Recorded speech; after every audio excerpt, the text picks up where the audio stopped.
Hello అండి. కొత్తగా నేను పండు మిర్చి కూడా పెట్టానండి. చూడండి ఎంత ఫ్రెష్‌గా ఉన్నాయో పండు మిర్చి.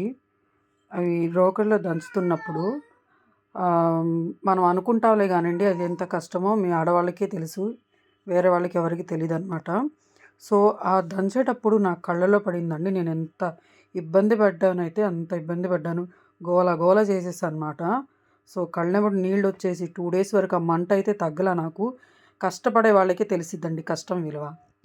నోటికి ఏదొస్తే అది మాట్లాడడం కాదండి. చూడండి నేను కష్టం చేస్తున్నా, ఎవరి నోళ్ళు కొట్టట్లా నేను. టమాటా పచ్చడి కూడా తాలింపేసి డబ్బాలో వేసి స్టోరేజ్ చేసి పెడుతున్నాననమాట. కానీ టమాటా పచ్చడి మాత్రం పిచ్చ ఫ్యాన్స్ ఉన్నారండి మా ఇంటి దగ్గర మాత్రం. ఇంటి దగ్గర వచ్చల్లా సరే తీసుకొని వెళ్తున్నారు. నేను వీడియోస్ పెడుతున్నాను గదా! చూసల్లా వచ్చి తీసుకొని వెళ్తున్నారనమాట. అంత ఫ్యాన్స్ అయిపోయారు. టమాటా పచ్చడి చాలా బావుందని అంటున్నారు. కానీ నాకైతే చాలా హ్యాపీగా ఉందండి.